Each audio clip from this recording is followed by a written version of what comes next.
give us the pledge, lead the pledge.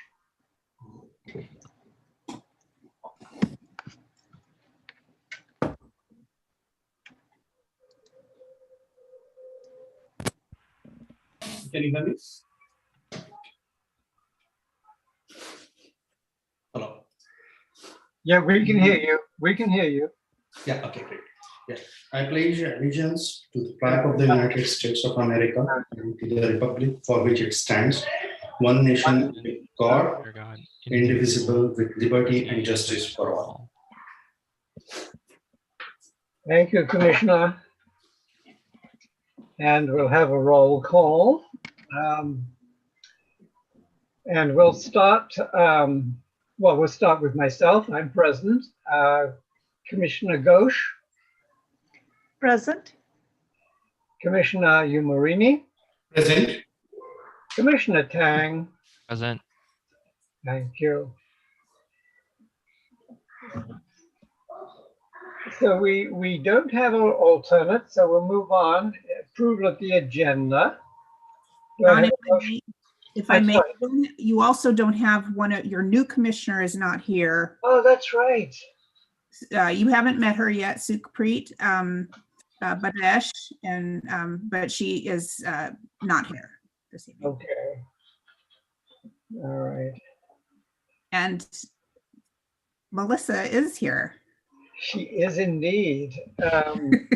I was wondering whether we should be including her in the roll call, but of course we should be including her. Commissioner, sure. Yeah. Okay.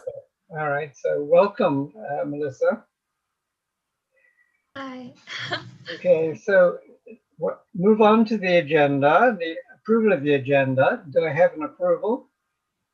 I motion to approve. Thank you, Benjamin. Do I have a second? Joyita, I think that was a yay. Yeah, you're on mute right now. Sorry, yay. That's okay. That is a yay. Okay. We now have approval of the meeting, the previous meeting notes, February the 8th meeting. And Tegan, I wanted to suggest one modification to that. Mayor Trang was present at that meeting, and yet he's being marked as absent. And so I recommend that we actually modify the minutes appropriately. John, Chair Ag, let's ask Mayor Tran, because I did look back through my email and I had a note from him that afternoon saying that he would not attend. So maybe he can recollect whether he attended the special meeting on February 8th. Yeah, absolutely. No, I was unable to attend that one. I sent an email out to Tegan beforehand. So thank you for that. I appreciate it. So I think, John, because we had two so close together, you're probably thinking of our January meeting where he was present. Okay. Okay. Thank you. Okay, so then I have, do I have a motion to approve the agenda, the meeting minutes, excuse me. A motion to approve. I'm sorry. Commissioner Ghosh? Aye. Okay, let's slow down a little bit here. So Commissioner Ghosh, you were approving the minutes? Yes, I'm approving the minutes. Okay. Do we have a second? I second. Thank you, Benjamin. So roll call. Commissioner Ghosh? Sorry? Yay or nay? Aye? Okay. Aye. Okay. Commissioner Umarini? Aye. Commissioner Tang? Aye. And aye for me. Okay. So we move on to the public forum. Those interested are invited to address the Commission on any subject not on the ground, not on the agenda, orally, via Zoom, webinar, or otherwise. Speakers may provide their name and city of residence for the record, and comments may be limited to 3 minutes or less. As an item not listed on the agenda, no response is required of the Commission or staff. However, Commission members may request staff to add the item to a future meeting agenda. This public meeting will be led with professionalism, respect, and civility. So profanity and/or vulgar language will not be allowed. Do we have any requests for the public forum, Stephen? I don't see any hands. You do have an audience member, but no hand up right now. Okay, all right. Well, we'll move on to announcements. And a welcome to two new commissioners. I have trouble pronouncing the one, Tegan, so perhaps you can help me with that. I wouldn't want to mispronounce. Well, I'm going to have to ask her when she's here myself because I may be mispronouncing it. I think it's Sukhpreet Badesh. Badesh, okay. And a second, Melissa Tan. Sukhpreet is not here today, but Melissa is. And if I may, I'd like to say a few words, and perhaps Melissa, you can introduce yourself too. But I've had an opportunity to meet with Melissa on several occasions in different capacities and find her to be quite an individual. And I know that Joyita, you have also met with Melissa from time to time, so perhaps you'd like to say something too. Yes, I'm actually very happy to see Melissa here. And she has got a lot of leadership qualities, which is rare among people of her age, so young. But she's able to get a lot of commitment from students her age group, and she's very focused in what she does. And I'm really glad that you were finally able to be part of this. I'm sure you'll be able to contribute quite a bit with your ideas. She's very artistic as well. Yes. Thank you, Joyita. Melissa, would you like to tell us a little bit about yourself? Okay. Hi, everyone. My name is Melissa. I'm a 12th grader. I'm currently studying at Milpitas High School. And yeah, I've been working with Mr. John and Mr. Joyita on some things, and I've been able to learn a lot from them. And hopefully I can learn a lot from being student commissioner too. So I'm really excited to be part of this commission. You lead a group of 12 students, is that right? Art students in the high school? Mm-hmm. Okay. All right, Melissa, thank you very much and welcome. And I know that you'll be able to contribute. So welcome, and let's move on to business items. You have the floor, Tegan. Well, I'm about to pass it along. I'm going to introduce Associate Civil Engineer Fanny Yu, and she has a presentation for you this evening on the draft trails, pedestrian, and bicycle master plan.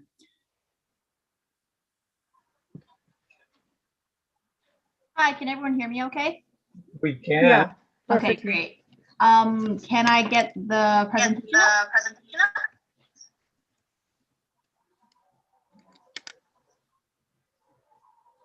Thank you. Good evening, everyone. My name is Fanny Yu, and I'm an associate civil engineer with the engineering department. I'm also the project manager working on updating the city's trails, pedestrian, and bicycle master plan. Thanks for providing me this opportunity to present you an overview of the project as well as the public draft plan. Next slide, please. Now, this is a long-range planning document which identifies potential future improvements for the trail, bicycle, and pedestrian facilities. By going through this process, improvements are more likely to be implemented because it shows community and staff support for projects. It also provides a vision and action plan to improve active transportation, such as biking and walking. We also want to show support for connectivity and access to destinations. We also want to integrate the trails and biking to and from the new BART station, as well as other transit options. We also want to improve safety and provide comfort and ease to use all active transportation modes for all ages and abilities. Next slide, please. Now, here are the main contents of the plan. I would like to highlight a few of these in the presentation. Our process started by exploring the existing infrastructure and programs of the city, and then we did an analysis based on gaps and needs of the community.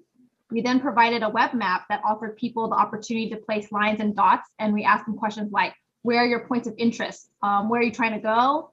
Are there any areas or routes that pose a challenge to you? We then took all that feedback and then performed another analysis and provided recommendations for improvements. And then we went back out to the public to gauge input on whether these were the right types of solutions and how important these solutions were to them. From there, we created a priority list of improvements and discussed potential policies and programs. And then from there, we created the public draft plan, which is now ready for public review. Next slide, please. Now, as the city continues to grow and new transportation technologies are introduced, we should also explore how this growth affects our connectivity and our relationship with transportation. Now, the last Trails Plan and Bicycle Master Plan were adopted in 1997 and 2009, respectively. I'm sure many people are aware that a lot has changed since that time, and now it's a great opportunity to update these two documents to reflect what is here now. Previously, we were working on these two plans separately, but we soon realized that the trails and pedestrian and bicycle networks really relied heavily on each other, so we felt it made more sense to combine this all into one cohesive plan. Next slide, please. Now, in terms of what's new from the previously adopted plans, we have specific considerations for a pedestrian network, which is something that wasn't included in either of the previous plans. This will provide a comprehensive consideration for all active modes of transportation. This plan will also reflect the changing conditions within Milpitas, including population growth, employment opportunities, and the addition of the BART station and potential regional connections. We also did a further analysis of the previously proposed trails based on the changing conditions and standards, and then we created a feasible list of these improvements. We also wanted to explore the new bike and scooter share, which has quickly been changing the landscape of readily available transportation throughout the entire Bay Area. Next slide, please. Now, through the various public engagement efforts, we learned a few key themes. There is limited connectivity in today's active transportation network. Many people experience major barriers to travel, such as major roadways like the freeways, Calaveras Boulevard, Montague Expressway, and Great Mall Parkway. With a growing population and increased job opportunities, there's an increasing demand on the transportation system itself. With the new BART station, many people want to know, they see this as a new travel opportunity, and people want to know, how do I get there safely? There's also a desire for improved safety, increased travel options, and improved connections to destinations. Next slide, please.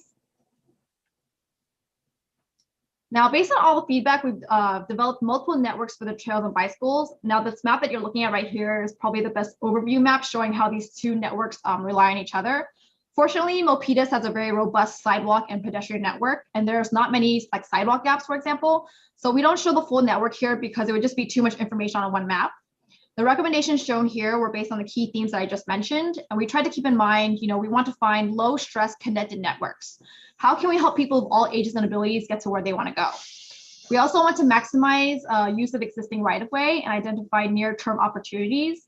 These types of projects are a little bit easier to deliver as opposed to projects that require major reconfigurations of roadways. And then we have the regional perspective. We want to make connections and continuity with San Jose and Fremont. And then ultimately, we want to enhance all multimodal travel opportunities, including connections to transit. Next slide, please. Now in the plan, we also identify spot improvements as well. Most of these are intersection improvements or trail access improvements. There's a multitude of improvements you can employ, such as signal timing, upgrade of curb ramps, high visibility crosswalks, green bicycle boxes, trailheads, wayfinding signs, just to name a few. Now, these improvements are implemented through the city's capital improvement program and are built providing there's funding available. For example, the most common way bicycle lanes are implemented are when we repave streets and can install new striping. All these improvements should be assessed based on location and community needs and will need further design in the future. Next slide, please. Now, as mentioned earlier, we talked about bike and scooter share, which is still fairly new to the city of Milpitas. Now, these types of options are becoming very popular in metropolitans like San Francisco and New York, and they've quickly found their way throughout the entire Bay Area. It's really easy for anyone with a phone to download an app, scan a bike or scooter, and use it immediately. But in order to prepare Milpitas for these new types of technologies, we really should explore a few guidelines that will guide future policies. Mainly, we want to focus these policies on safety, education, enforcement, and maintenance policies. Now, these guidelines will kind of help us select a vendor that's the right partner for Milpitas. The plan also offers an opportunity to explore a pilot program, and we've identified a few locations that would be a great start for the pilot. We currently recommend fewer locations for the first year in order to work out any of the kinks of the policy, and it's recommended to reassess and expand the program after 1 year. Next slide, please. Now, the public draft plan is currently live and available for review. You can go ahead and log on and provide comments. We'll be providing the link through the website through various web posts, social media posts, and pretty much anywhere I can get it posted. I also want to encourage everyone to share the link with their friends and family. Your comments and feedback really do matter and will drive the direction of these improvements for Milpitas. We'll also have a virtual open house, which will be a condensed version of the plan so that it's a little bit easier to digest all the information. You'll be able to submit questions, answer surveys, polls. You can find it in the same link that is shown here. One thing that I do want to mention, I know the slide right here says March 24th for the public meeting, but we've actually changed it to April 17th. So you can find the updated date on the link there as well. Yeah, and that's a great opportunity for to interact with the project team directly. And the registration link can also be found on the same website. Now, if everything goes according to plan, the plan should be adopted in early June of this year. And that concludes my presentation. Are there any questions or comments? Thank you, Fanny.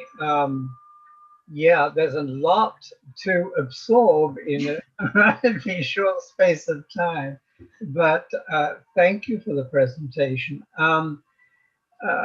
The public meeting you're talking about on April the 17th, that's a Zoom meeting, presumably, right? Yes, it is. It will be a Zoom meeting. So the link will be provided. Yeah, you can just register, or if you don't want to register, that's fine. You can find the link. It's going to be streamed live as well. Okay, all right. You were talking about a pilot program. Mm-hmm. Tell me a little bit more about that, if you have the details. Yeah, so before we start the pilot program, we really want to establish those policies and guidelines I was mentioning earlier. So we really want to mention, like, okay, so there's like different options that vendors can provide. For example, we can have a permanent docked location where people have to permanently lock the bikes to the actual dock station. Or they're kind of like the virtual dock locations where it's just like a painted box and people just have to drop the bike off in like that painted area, right? Yeah. So that's one of the things we want to consider. And then one of the things we want to know from vendors as well is, will you be able to provide statistics and data analysis for us? Like, we really want to know, like, how many people are using this option? Do you have any discount options for people who would qualify? We also want to talk about safety, especially because most of the enforcement would rely on the police department that we have through community services. We want to make sure that, the app is educating people not to ride scooters and bicycles in the sidewalk, for example. That's one of the really key issues that we've learned from our neighboring cities, such as San Jose and Fremont, who currently do have pilot programs at the moment. The locations that we've chosen, it's a very small location currently because we want to avoid having people cross over into like the major roadways, such as Calaveras and the highway. So we're trying to keep it small for now. And what we would like to do is see what works and what doesn't. And then we can kind of alter the policy or guidelines. And then what we can do is rebid out the proposals and see what other vendors could provide the specific services that we need. Got it. Thank you. No problem. Well, commissioners, before we, I don't know whether there's anybody on raising their hand for the public forum, but before we get to that, commissioners, do you have some questions for Fanny? Unmute, JD, you're going to have to unmute. Sorry. Fanny, is the bike lane going to be a little bit like what they're doing in Fremont with the little pillars? Okay, so we call those bollards. And so those are considered like buffered bike lanes with a physical separation. Well, some of those can be implemented assuming there's available right of way. And the main concern is, there's some streets that are so narrow that you can only fit so much like stuff on the street. For example, some streets have parking lanes, and then what we try to do is put a bike lane next to it and then another buffer. So it's like a 2 to 3 foot buffers away from the actual vehicles. One of the things that we can also implement are bollards. So those poles that you were mentioning in Fremont, right? So we could also try implementing those as well. But again, there's additional cost for implementing those as well as the maintenance of those as well, because when someone hits them, someone has to go back out and like replace them, right? So there's a couple things we need to consider, but there's definitely the consideration for buffered bike lanes. Okay, thank you. I have one question. So basically for the bike lanes, are we going to put sensors around the traffic lights? For example, if you need to take a left turn at times and you go there, and since the weight of the bike is so less, usually you just end up waiting there or use a crosswalk and turn. Yeah, so that's also mentioned in the spot improvements. I didn't specifically call it out, but from that web page or that slide, there was multiple things that you could do. So intersection improvements is one of those things. So one of the things we would like to do is put in bicycle detector loops. So these are the similar loops that would kind of detect cars that are at our intersection, but they would detect bicycles instead. That kind of indicates to the signal, you know, there's someone waiting here. We should make sure to prioritize that and then let these people cross over. So that is one of the things we do identify in the plan. Commissioner Tang, do you have any questions? I don't have any questions. Okay. Commissioner Tan, do you have any questions? No. No? I got just a final question, Fanny, for you. You showed one of the exhibits was taking advantage of spots, locations in the town. I'm not sure how you described it exactly, but you showed the one with numerous images of specific Spot improvements. Yeah. Is it possible if we can go back to that slide so everyone can see it? You mean this one, right? Yeah. Yeah. Mm-hmm. My question is, not that I'm volunteering that this would necessarily would actually happen, but one of the items that the Commission has considered several times in the last couple of years is actually street art. Could or should or would that be incorporated in this bike plan, this bike trails plan? So currently the plan doesn't identify locations for like art improvements on the street, on like roadways, for example. Okay. It would have to be something that's explored in a much later time. Unfortunately, this isn't something that we had looked into. But I would recommend, you know, improving by like adding art installations along trails if possible, or interpretive signage to kind of show like the history of Milpitas throughout the trails. But yes, at this time, we haven't considered roadway art. Okay, all right. Well, what you're considering is good too. Okay, gives us an opportunity to get involved. Mm-hmm. Okay, well, thank you very, very much for one your more question. I'm sorry. I have one question. Go ahead. So in the cities like San Francisco, we see that companies like Lyft have deployed a rent-a-bike kind of thing. Mm-hmm. Since we have a BART station, right? Like, is there any way we can generate a revenue out of it? Basically, like tie-ups with these companies, and so that it will benefit, right? Because a lot of people who take BART, we prefer to rent a bike and just move. So the good thing about the BART station is they've already taken into account like rideshare opportunities. So they have a section for just like Uber and Lyft, right? But there's also a section for just like placing these bicycles that people can rent out that they would like. So fortunately, we could go with Lyft or these bird companies, for example, but we don't want to like narrow ourselves. We really want to like provide everyone an opportunity to bid on the project, provide a proposal, tell us how you will, you know, work with us to make sure that, you know, the main thing we want to do is make sure people are safe, right? Right now, we've seen a lot of people in San Francisco, you know, not really obeying the rules that's on the app and everything. So we really want to work with the vendor, whoever we choose has that app capability to ensure that their users are following the rules of the road and also obeying safety rules, road rules, all those kind of things. Thank you. Tegan, do we have anybody on public forum? We have public forum, but no comments. No comments. Okay. Well, Fanny, thank you very, very much for your presentation. I look forward to the opportunity on April the 17th. I assume that it's more than just a presentation. We'll have an opportunity to give some input and so on. Mm-hmm. Okay. Yeah, I also want to correct myself. I know I said the 17th, but I just checked my calendar. It's actually the 13th at 6:30 p.m. Sorry about that. I think you did that, Fanny. You did that deliberately. Sorry about that. Yeah, it's going to be No, it's April okay. 13th at 6:30. It's okay. And Well- yeah, so the it will be a presentation, but it's going to be an interactive presentation. We're going to ask you like questions so that you'll interact with us. Okay. And for people who don't want to register for the Zoom, I understand some people don't want to register with their emails. They can still view the Zoom link themselves. Okay. Thank you very, very much. I appreciate it. No Thank problem. you. Good presentation. Thank you. Okay, Tegan, we move on here, huh? Mhm. We have an applicant for the Phantom Gallery. You do, for the virtual Phantom Art Gallery. Could I please get the presentation for 9B?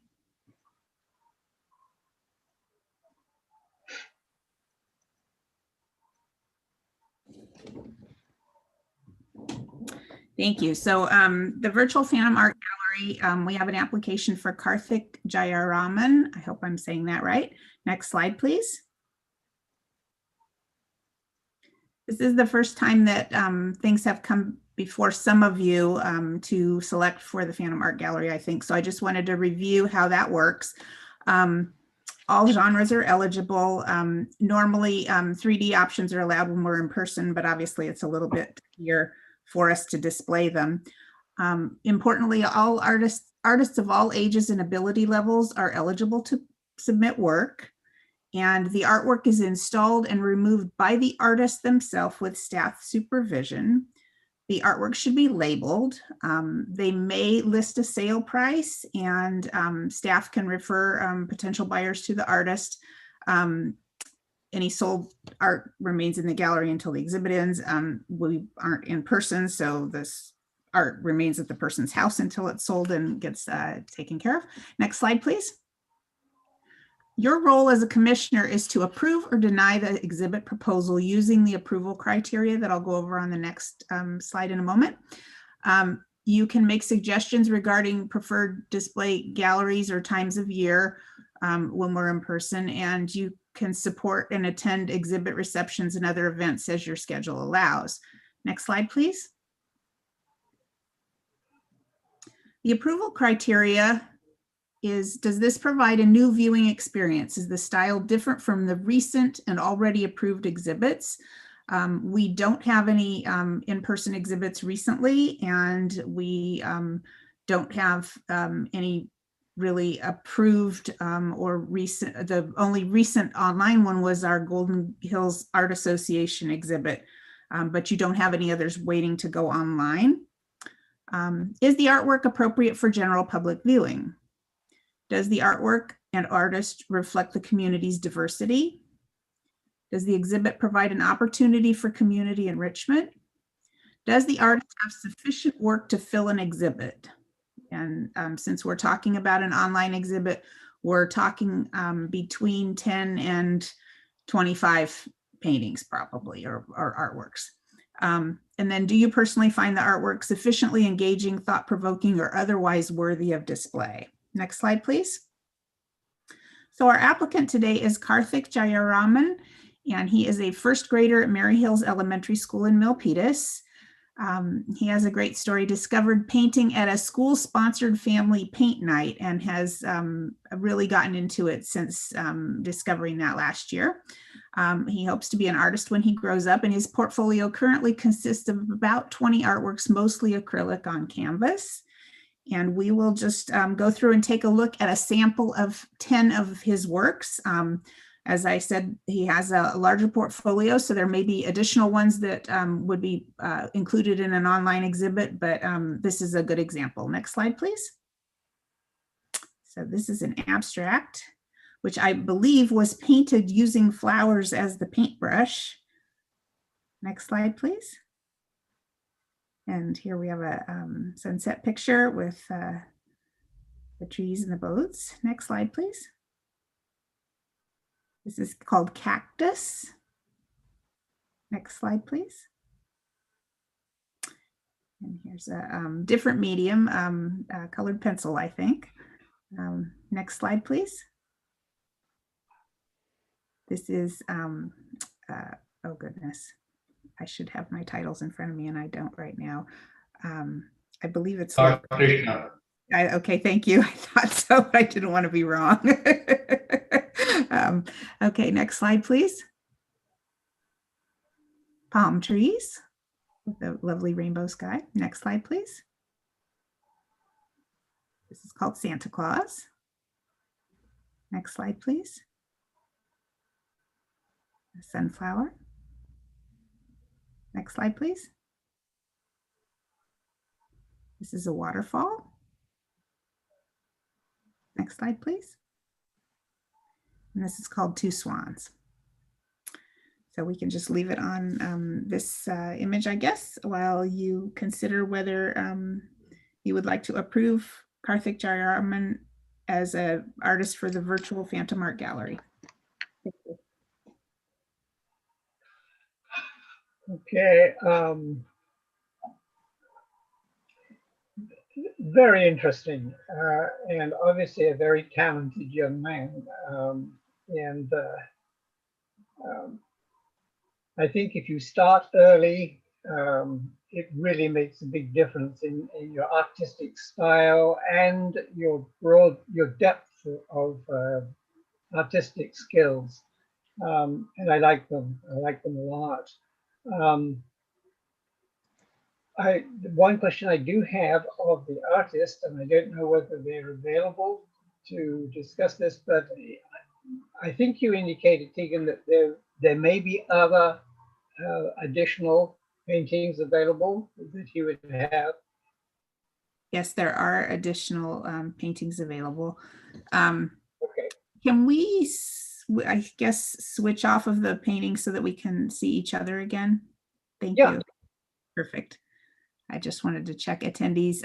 You don't have the artist in the audience. Oh, right. Okay. Well, let's go around the table here, if I may. Commissioner Ghosh. Yes, he's very talented. He's young, but he has a good sense of color. But I do feel that he has a few more years to learn a little more and to refine his art a little more and start thinking more, about where he wants to be in his paintings. And so I feel it's a bit early right now to display his artwork, in my opinion. So maybe in a few years, when he's a little more advanced, it would be a great time. But in my opinion, right now, I'm not. I don't think I would approve of it. Okay, thank you. Commissioner Marini, you have two young family members. Either of those artists? Yeah, basically that's what I was thinking. I have a 6-year-old son, so I was kind of comparing his arts with the kind of art that's been displayed, and I must say it's a great work. Yes. And he definitely has a good sense of art.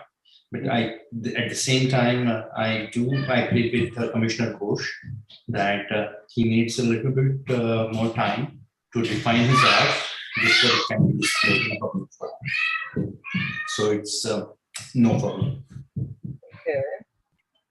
Commissioner Tang. I think it's pretty impressive for his age. So I'm fine with either and going yes or no for it. Because I understand both sides of it too. Commissioner Tang, don't make it hard on me. But I must. Okay. Commissioner Tan, I would love to get your feedback. I think he's really, really talented. Mm-hmm. And I'm not sure what the criteria were for displaying the artwork at the gallery. Mm-hmm. But I think it shows because of his young age and then his wonderful artwork. I think it should be displayed. Thank you. Thank you. There are, I think, two perceptions. You know, if you step back and look at the portfolio that he's provided us with, um, it's probably very similar to the portfolio I had around that age, when essentially I was experimenting with different techniques and different approaches, maybe influenced a little bit by other things that I had seen.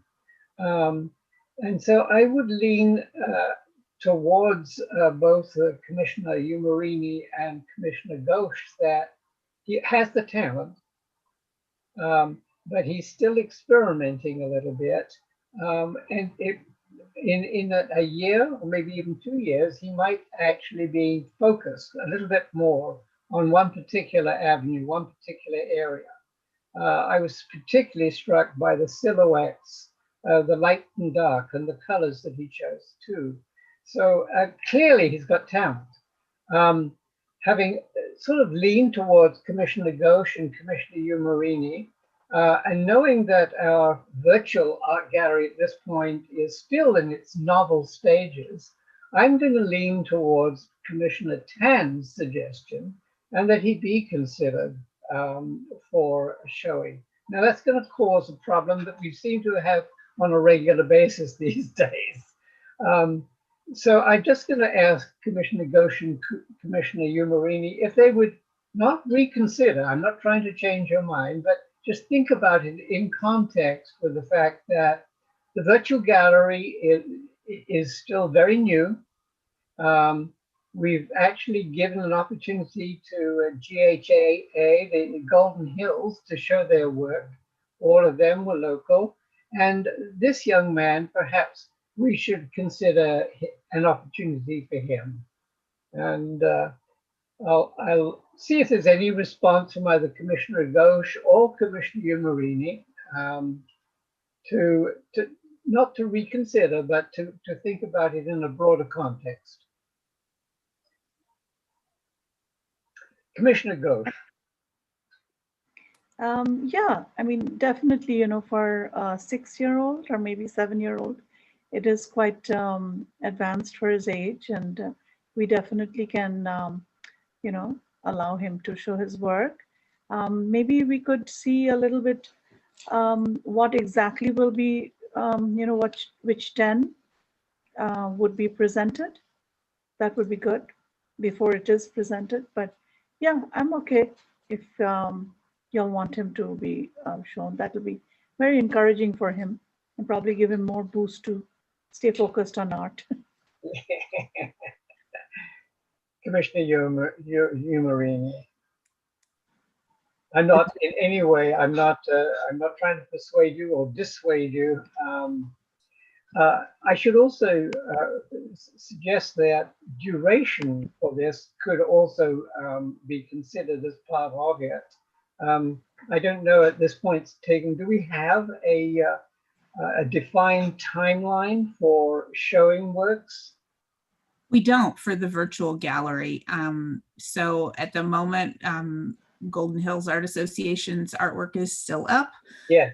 We could easily have a couple of virtual exhibits going at the same time. Yes. And so yes, that's quite possible. Okay. Would that temper your decision, Commissioner Umarini?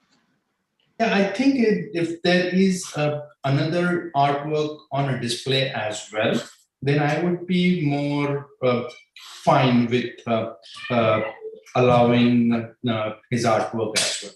Okay. Well, then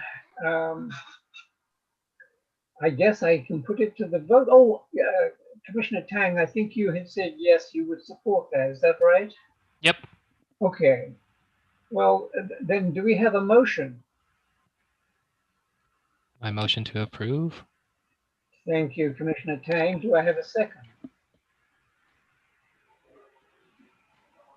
Well, I will second it. And I would second it.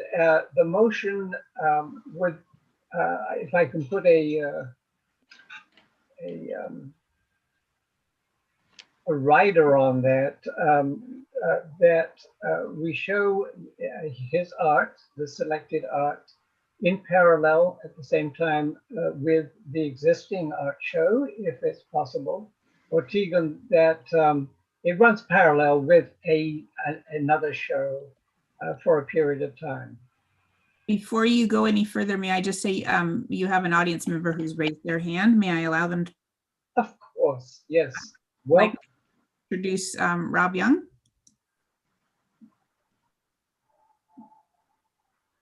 Hello, commissioners. Thank you. hello, Out of curiosity, with this virtual Phantom Art Gallery, is there a way for you guys to measure success, as in perhaps the number of visits or the number of hits to the site, having folks who could provide comments that could be moderated so that we don't get in trouble for those people who are not polite, etc. So how do we know that we can be successful with this virtual Phantom Gallery? That's it. Okay, thank you, thank you, Mr. Young. Super questions, and those best answered by Tegan, but it is a very good question, and perhaps we could put that on our agenda, Tegan, in terms of defining that and establish some criteria for our expectations for the virtual gallery. My hope to some extent is that even though COVID-19 will be a thing of the past at some point, that we will continue to have a virtual gallery. And it would then give us an opportunity to bring in some artists, visiting artists, and artists in the Bay Area, in addition to our own community. But thank you, Mr. Young, and Tegan, if we could add that to our agenda items, the next, not the next agenda, because the special meeting, I think, will be using up a lot of our time specifically on ready created items. Sandeep, I notice you have a family member there, old enough to understand what we're saying. Yes. Very good. Okay, so we should have then, we should have a formal vote, is that correct? No, we voted. You need a formal vote, yes. You have, I believe, Commissioner Tang motioned and you seconded it. And I seconded it. So then let's go round the bend, round the corner here. Commissioner Ghosh, how do you vote? Aye. Aye. Commissioner Umarini? Aye. Commissioner Tang? Aye. And I have an aye. And Melissa, you did influence our vote there, and we appreciate that. You know, the only thing that you can't at this point do, but one of these days you will, and that is to actually have a vote on this. But you know Joyita, so you can beat up on her later, okay? All right, so the motion is passed, and welcome to the new artist, and look forward to seeing, and you'll let us know when that's going to be. Yes. Okay, thank you. All right. So item C now, 9C, park markup program. Yes, thank you. Can I have the presentation for that one as well, please? Thank you. So this originally went to the Parks, Recreation and Cultural Resources Commission, and I think I've given you their slideshow, but it's the same thing. So let's move on to slide number 2. So there is a park marker project that we are working on. It's under the PRCRC's work plan, and the project was inspired by the fact that many of our parks are named after residents who are of historical significance to Milpitas. And by putting markers in the park that give us a little bit more information about the person whom the park is named after and the contributions that they made toward the city, it might help people to reflect on and appreciate those contributions and answer questions for those who wonder, why is this park named as it is? Next slide, please. They have a goal of working with you, with the Arts Commission, and they need to would like to put together a subcommittee that would identify cost, funding source, an installation plan. City Council, of course, will ultimately receive the recommendation and approve the project. And in brief discussions with City Council prior, it's been indicated that they would like the park markers to have an artistic content, which is why the Arts Commission is involved here. And that the subcommittee would come back with some sort of a plan for how these markers would be developed in an artistic fashion with a project call for artists released. Next slide, please.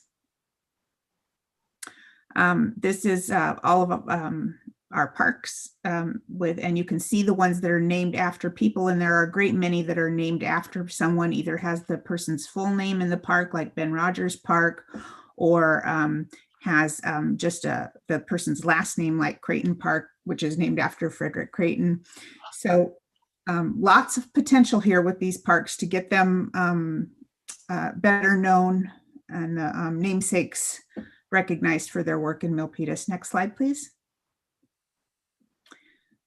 So we're hoping to have the subcommittee discuss project scope, ideas, mediums, collaborate with community stakeholders, which would include the Historical Society, perhaps family members of the person the park is named after.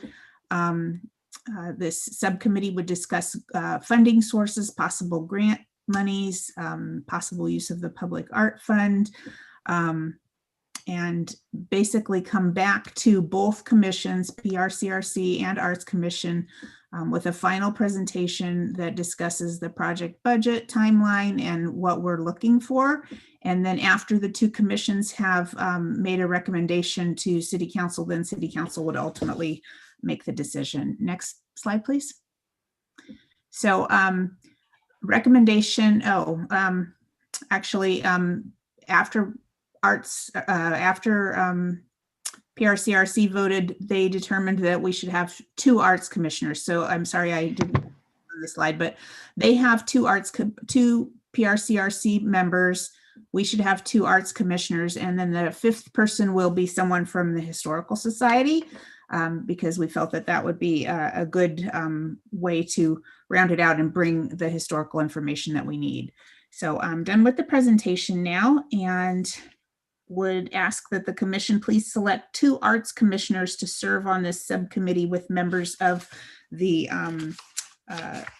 PRCRC group as well. And so I know that Becky Strauss has offered to serve on their behalf, as has Crystal K. Doy. And so we would like 2 members from this group. Thank you. And Becky Krause was a long-term commissioner for the arts. Tegan, what is a park marker? Well, it doesn't exactly exist yet, but it would be some sort of a sculpture or a sign, or I guess it could be embedded in the ground, could be a monument of some sort. There's any form that it could take, but it would tell us a little bit visually and probably verbally about the person the park is named after. So it's this subcommittee's task to determine how best to commission these markers to do that. Yeah, and so Jay, it actually, there are a lot of different approaches to how you might want to do that. I'm not suggesting, actually, I'm not spending a penny of the public art fund, but a statue of individuals in the past is an ancient and old approach to marking a location or a park. But it could also, there are lots and lots of very creative ways of signifying some distinction between the parts. So it's a fun project, or could be a fun project. We only have a small number of commissioners, so and the one concern I have is time from all of you. This will presumably stretch for quite a while, Tegan. Is there a time span? Are we talking about? My guess is that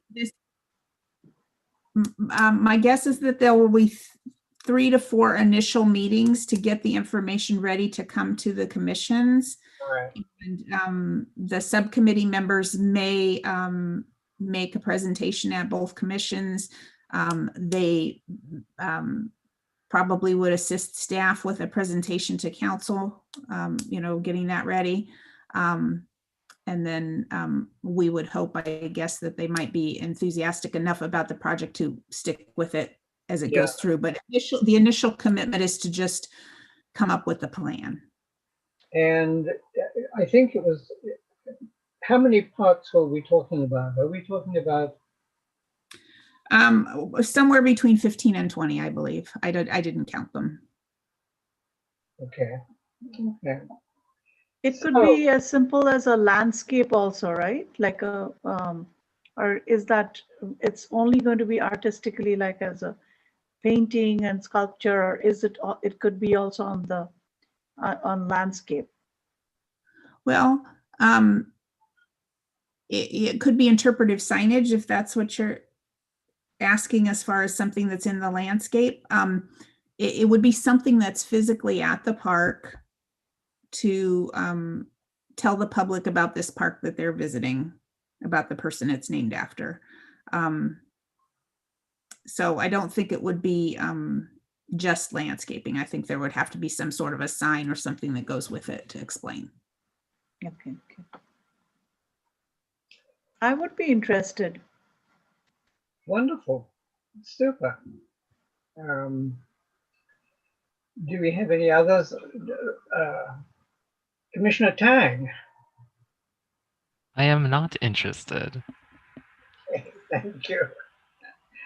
Commissioner Umarini. At present, I have some time constraint. So that's the challenging part. Mm-hmm. Well, here's a question for you, Tegan. I may be misinterpreting Commissioner Umarini here, but it seems as if he'd like to do it if he had a little bit more free time. I'm wondering if we could actually team tag. If I could, between Commissioner Umarini and myself, we could take it in turns, or if he's not available, I would substitute for him. I think given that it's a 3 to 4 meeting commitment, it's probably easier if one person is the whole commitment this time around. Okay. And if I was to ask, could our Commissioner Tan be one of the members? I don't know the answer to that. I'd be interested to know if Commissioner Tan is interested, but I don't know the answer. Well, I'm not in any way forcing her to. It is a question before I even ask her. I also do have some time restraint, and I'm not sure if I would be a lot of help. All right. Okay. Well, then it looks as if it's going to be Commissioner Ghosh and Commissioner Ag. I'm sorry, you were going to say something. I was just going to ask if you could please phrase it as a motion. Oh. If you guys could make a vote. Okay, well, I'll make a motion for Commissioner Ag and Commissioner Ghosh to be the team that works with the Public Arts Commission on the marker program.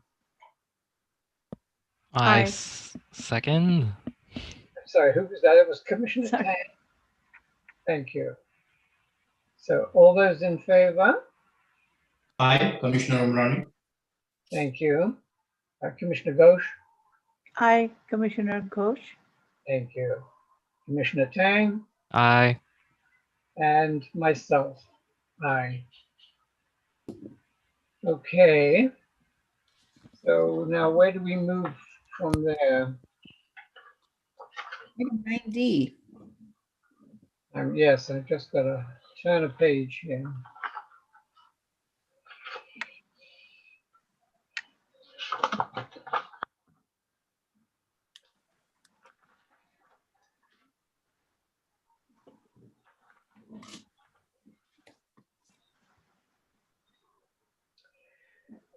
How are we doing for time, Tegan?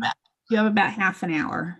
Half an hour. And Or you lose one of the commissioners to another commitment, and then you won't have a quorum.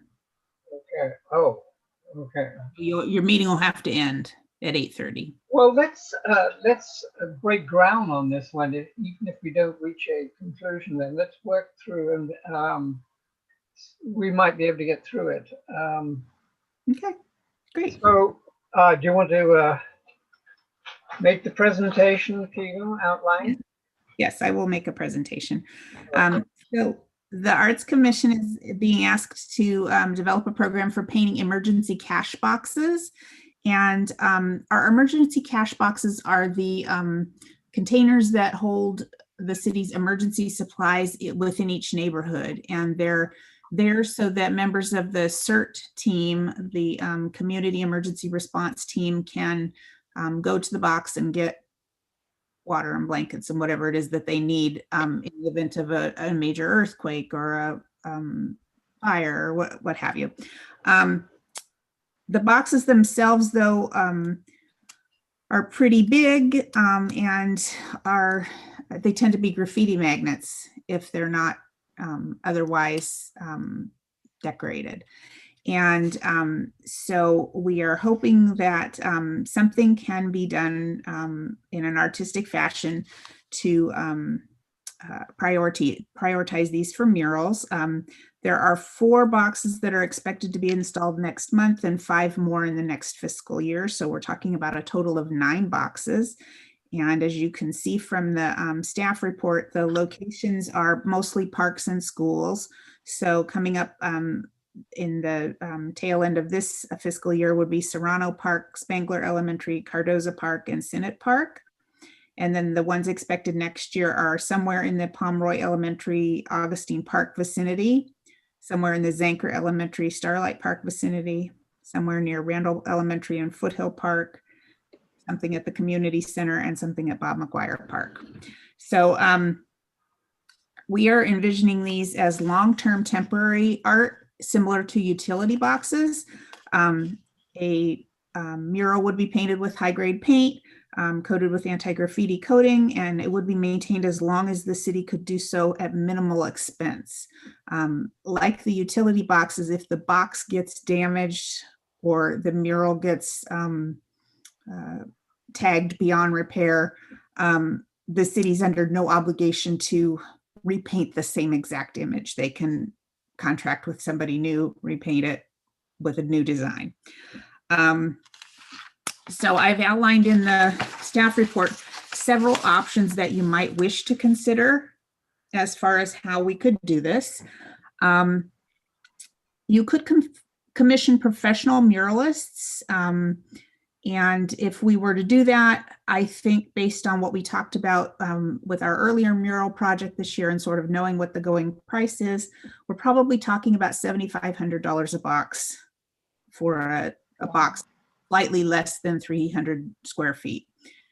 And so that would be a price tag for all 9 of them of $65,700. The pros on having professional artists do it, you're pretty much guaranteed a high quality design and high quality painting skill. You could split it among 9 artists. It's probably the fastest way to get the boxes painted. And it would be from supply coming with their own supplies. However, it's also the most expensive option. Another option that you might wish to consider would be an artist-led community project. And with an artist-led community project, we imagine that you would be commissioning an artist to organize community members to contribute to the design or perhaps contribute to the actual painting under the supervision of a professional. The city would provide the supplies. I'm estimating about $16,000 for supplies for all 9 boxes if we had to get the supplies. And I'm estimating a commission of about $1,500 per box for the artists. And that is, that's quite low. What you're probably looking at there is emerging artists. So college students or something that would be leading the projects. The pros of doing an artist-led community project is you have a lot of community involvement and investment. If the community's involved in the design for the box and you know, there's a community paint day to put it together, there's a lot more neighborhood investment in keeping that box design intact, preventing the tagging. There's a lot of community pride that goes along with it if they're involved. If you have an artist leading the project, you'll probably get a higher quality design than if you had just a community or student group project. A professional artist would be responsible for the box completion and quality control. It is less expensive than having the professional painter do the whole box. You could potentially work with one artist and have them move around from box to box, you know, box to box. So there would be some continuity between the boxes if you wanted to do it that way. The city would have, you know, the leftover supplies to make touch-ups or use for another box. A community-led project like that, where you're having the artists reach out to the community and seek input and then incorporate the input or the physical labor into the project, can be slower. It's more expensive than just a community-led project, and we would have to store the supplies afterward. The least expensive option would be a community or student group project. And with that, we would do supplies only. So about $16,000 for the 9 boxes. There would be more community involvement and investment than the first project with the professional artists. It's the least expensive and we would have the leftover supplies. The cons are that sometimes when you have student painters, they're inexperienced at doing large scale murals like this. Some cities have had a problem with the quality being uneven, and they are sometimes unable to complete the boxes that they've committed to painting. And if there's not a monetary transaction involved there, sometimes it's you can run into trouble getting the box to be finished. Those are kind of 3 options. There's probably many others that you could consider. Staff's recommendation right now is to go with an artist-led community project where we'd have one key artist who's responsible for organizing and finishing the project and would get a stipend, and then have community members involved with that artist. Great. Well, it's a lot to digest and give a quick answer to. Before we even get into the details for a moment, it occurred to me, of the locations, the 9, is that right? 9 locations. How many are actually within or close to schools? I noticed Spangler. Which other ones are Well, the ones that they're doing next year, they could possibly be at elementary schools, potentially at Pomeroy, potentially at Zanker, and potentially at Randall, or at the parks that are near them. Okay. So, so there's one for sure at a school and 3 potentially at a school. Okay. Tegan, Okay. there is one thought that I wanted to share, and it's just an idea, just for you to think about it. That I really like the idea of an artist who is helping others paint it, right? The community comes together. Now, when we say community, we are always talking about our, community as in our little county or our little city. But I'm also thinking of the people who are who don't have jobs right now, and some of them might be homeless. And there are people who are in that community which can be artists too. And is there a possibility to even have this sent to a facility like that and see if there is anybody interested? So the money that can be given can also be given to them while they are also helping in painting these boxes. How it can be done, I mean, there has to be discussions as to how it can be done. But I was wondering whether there is any way to have that community involved. That's a really interesting idea. I don't know that you would necessarily get a professional level artist if you approach the homeless community, but you might, and you might get somebody with enough experience to help coordinate this. I think that would be the sort of thing that we would probably have to research more and get back to you on. For instance, if it's an artist-led, so the artist would actually have the plan, the drawing, and the outline, but the coloring would probably be done by the homeless with the instructions. I see. I misunderstood what you were saying. I thought you wanted to hire a homeless individual, an unhoused individual, to be the artist. No. Project. Okay. No. Yes, as far as I don't see why you couldn't invite any members of our community, housed or unhoused, so sure. I think that would be probably doable. Would take a little coordinating, but well, you're going to the right source with Tegan. Okay, she can give us guidance on that. So it helps to have these choices, proposals suggested, Tegan. I'd like to step back a little bit and look at this, maybe as treating nine opportunities, and maybe approach them slightly differently or grouping them in slightly separately.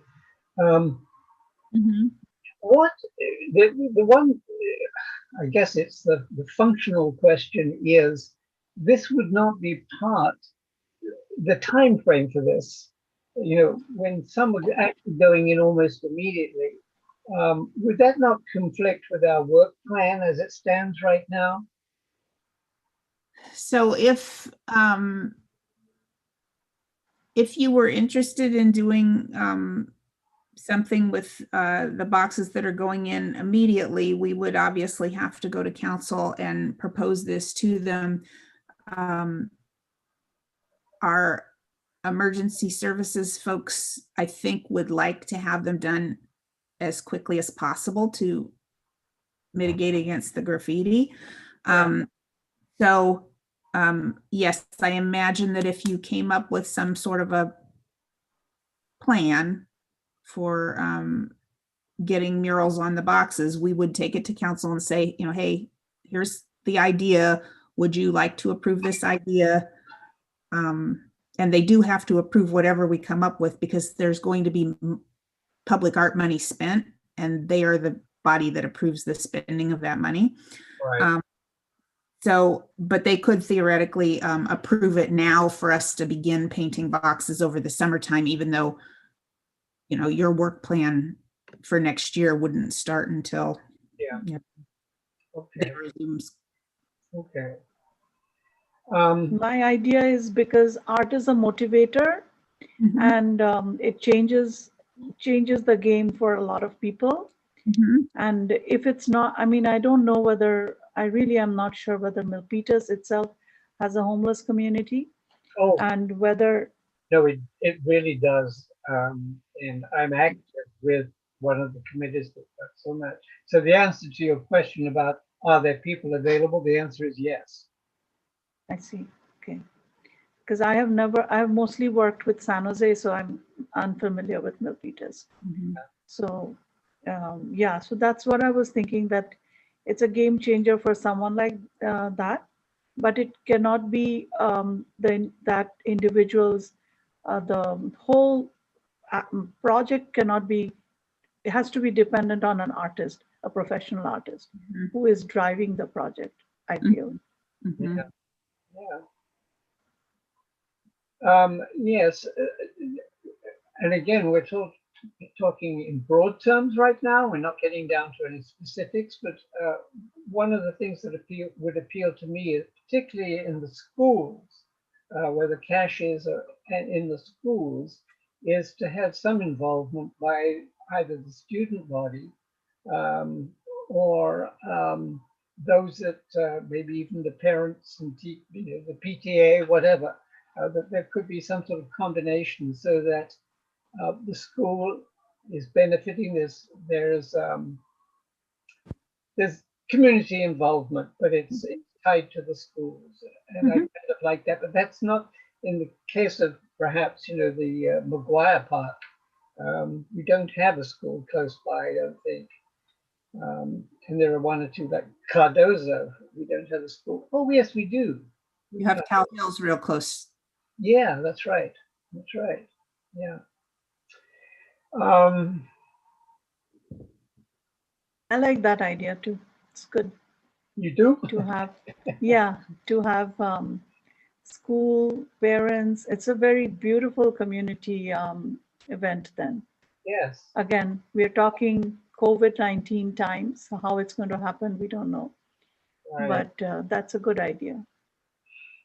The other question, Tegan, and unfortunately, this goes back to my nitty-bitty financial type of background, but I was trying to calculate where the 290 odd square feet came from, because if I Sure. look at it, I was trying to think, well, how does it come about that it doesn't work out correctly? Unless one of the large sides is not painted. So it's backed up against a wall or something. Well, I think what you have is you have two, the front, the long pieces are 90-foot square. They're 9 feet high times 10 feet long. Right. And then the side pieces, let's see, I don't want to mess up here with my. Well, I did a little bit of math, and I think if we're going in the direction I think you're going. The other two would be 72 square feet. So you have two panels that are 90 and two that are 72.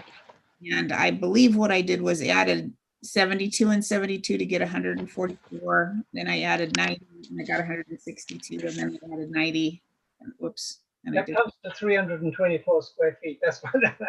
Oh, okay. So maybe I did some math wrong. Okay. Well, that's good that you caught that. Thank you. Well, it throws off your cost unless we stick at the cost that you propose, regardless of the size of it. It does switch them a little bit. Yeah, but I don't think it's a huge amount. I mean, yeah, you're right. 324. I don't know where I got that 192. well, But yes, that it aside. would require a little bit more paint than I had originally planned to buy. So,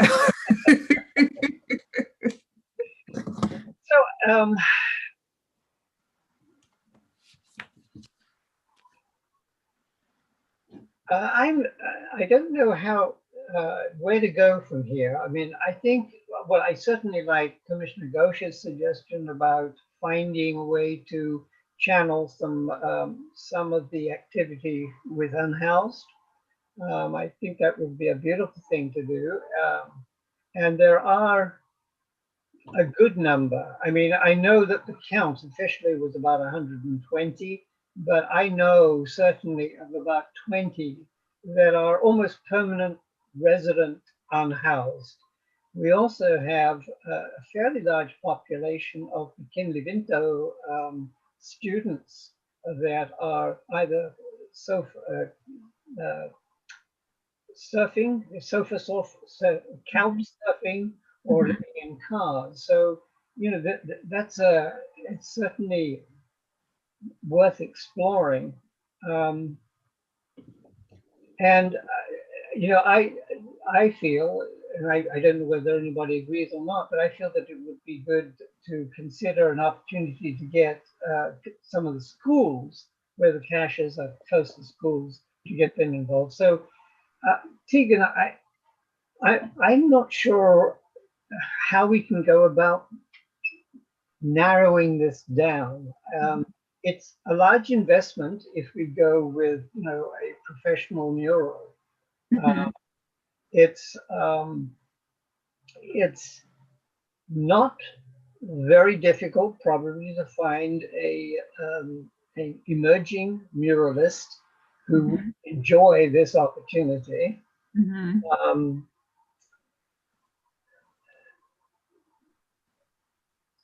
I would agree with not going with, you know, purely a student group.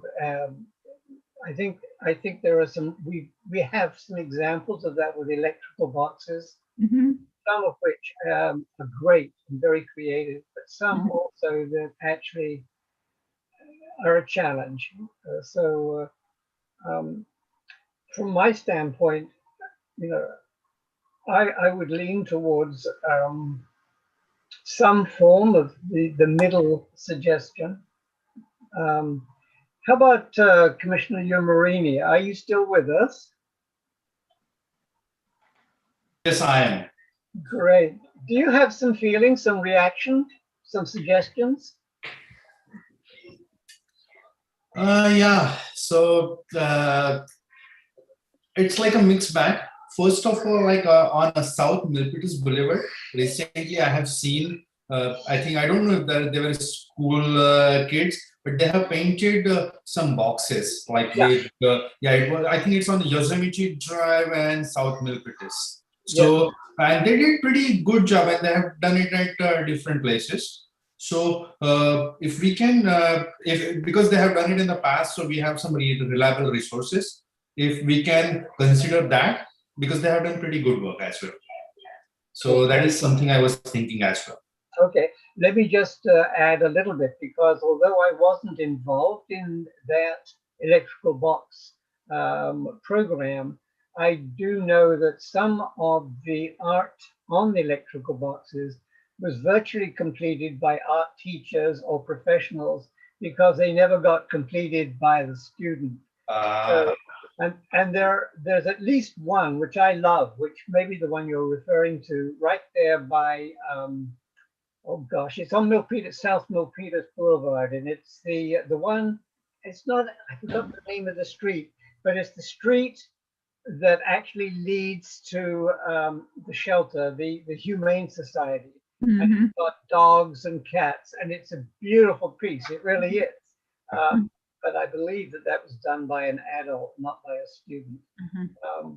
So that's the only caution. I think it goes back to what Tegan was saying. Sometimes you don't have total control if you're going to give that to students with, you know, an open, no strict guidelines and no help from a professional. But yes, let's see. Commissioner Tang, do you have some input here? I like the idea of having the community being led by one artist as well. Yeah. I think the artist could also be a teacher, an art teacher. Could that work? It Sure. can. In fact, I think some of the high school teachers were involved in the previous exercise. So it can be. Now, I'm not sure how many are going to step forward and volunteer whilst we're still in the virtual teaching mode. Ah, yes. They're really struggling right now. But yes, that's a possibility. Also, I think it gives us an opportunity to meet other potential muralists for other murals at some time in the future. And I'm not suggesting that, it sort of leads to perhaps more opportunities to consider murals in the future. So, or muralists in the future. So, how do we choose muralists for this?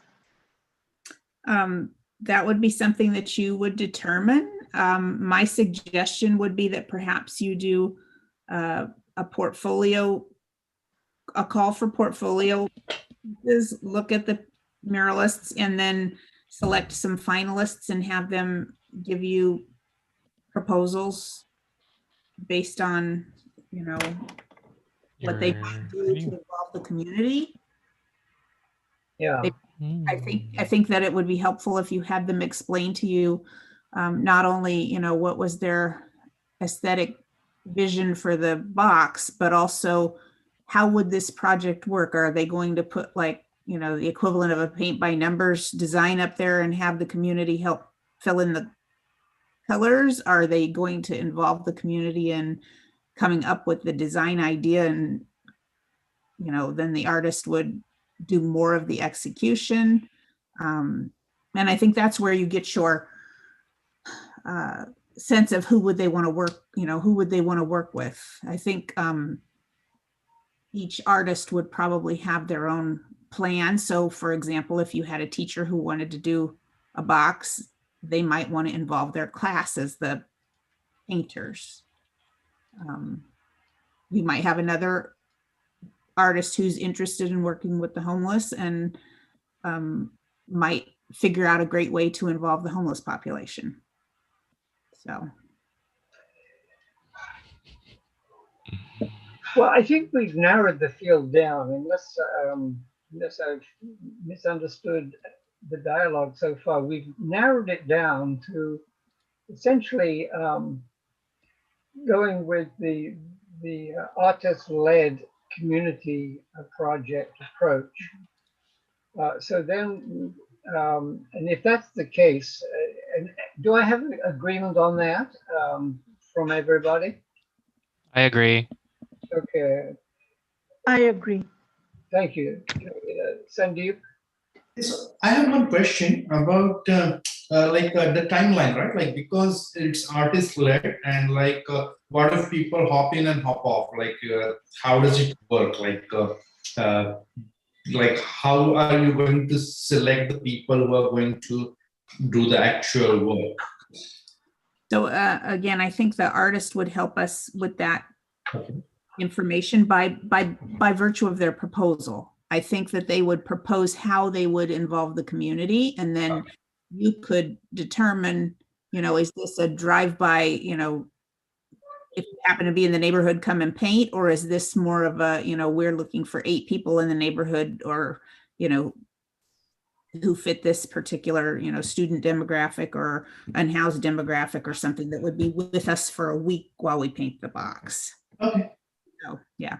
Oh, and we can choose a number of muralists, right? Since there are about how many, 10 boxes? There's 9. 9 boxes. 9. So yes, theoretically, you could choose 9 different artists to lead projects. Okay. Got it. So should we be providing you with a little bit more of a guideline as to how we would like to see it approached, Tegan, or I actually think you guys have given a lot of guidelines as far as, kind of what you're vision is for the community involvement. Unless you had guidelines that you wanted to give at this time about images, but I don't think that's really necessary right now, because I think that's something that you would more discuss after you've looked at the artists' portfolios and chosen people. Yeah. Yeah. I'd like to also suggest that we take it in a two-step process. We've got 4 that are fairly immediate, potentially, and then 5 for next year. So maybe we sample our approach by looking at the 4 and making a decision based on the 4, and then take a look and see whether or not we want to revise that for the next series. Does that make any sense, Tegan? You're frozen, Tegan. Yeah, I think so. I think you're freezing. You're freezing, Tegan. Oh, I think you were asking if we could do 4 by. You're freezing. Well, let's see. Let me stop my video and see if that helps. It does. It makes a difference. Okay.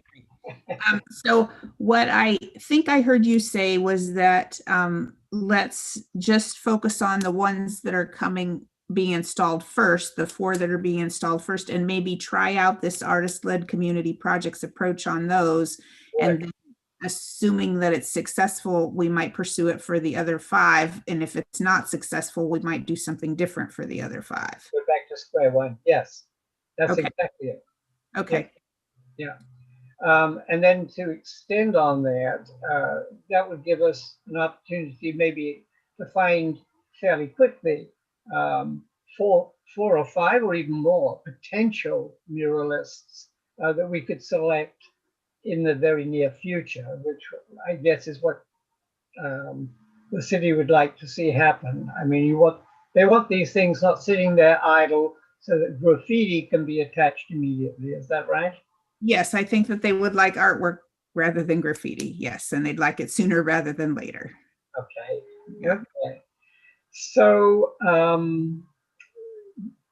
shall we go to a motion then? Did you hear from everybody? I believe so. I think Commissioner Tang, I think I heard from Commissioner. I did not hear from Commissioner Tang.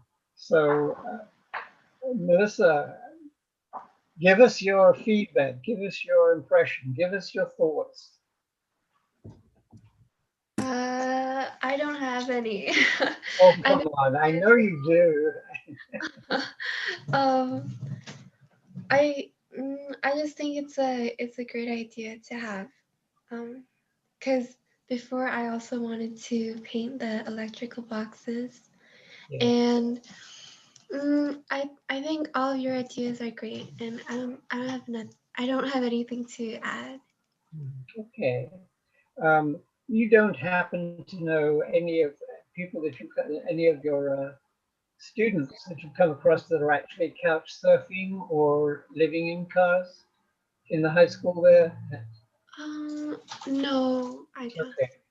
Okay. Okay. So I think at least we've got a feedback from all the commissioners. So the question really is, would anybody like to put forth a motion, or can I put forward a motion? Let me put forward a motion. I propose that we take the artist-led community project approach to the 4 pending cash boxes, and we request assistance from Tegan in going out to solicit emerging muralists as soon as possible, to be brought forth or brought back to the commission for consideration And that may consist of one ultimate candidate or a selection of up to 4.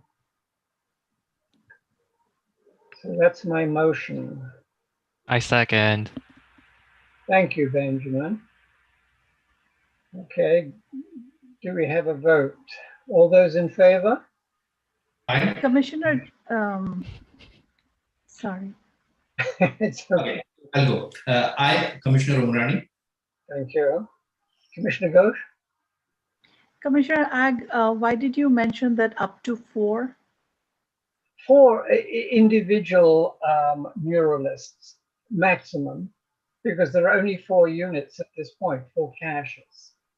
Only 4, okay. Right. So it could be one muralist for the 4, or it could be 4 for the 4. I think that's not very.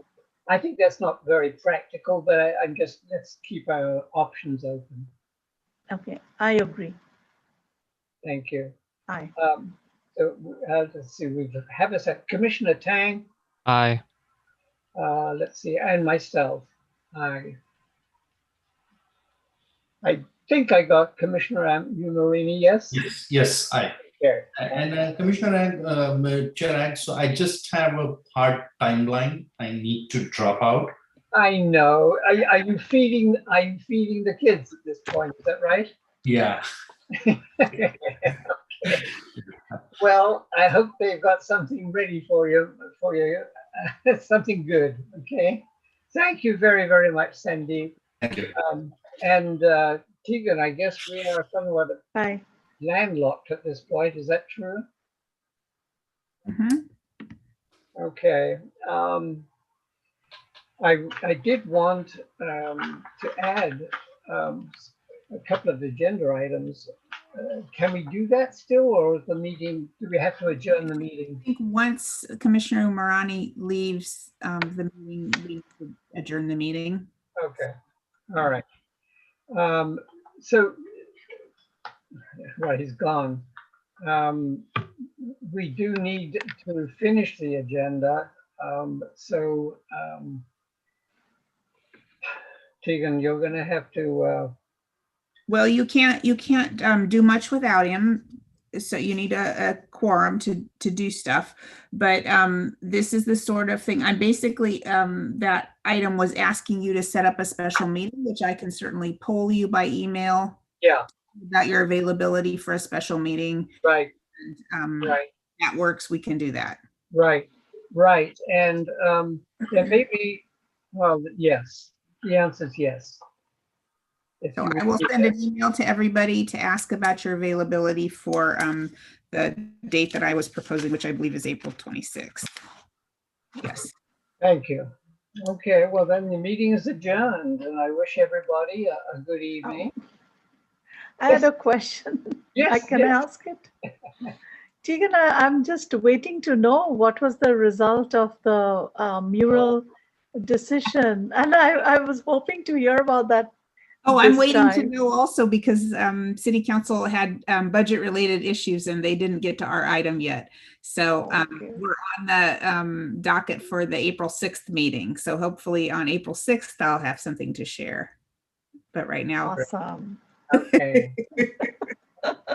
Yeah, thank you. Thank you, Commissioner. Co, everybody have a good evening. Yeah. Thank you very, very much. Thank you. Thank you, Tanya. Take care. Bye-bye now. Bye.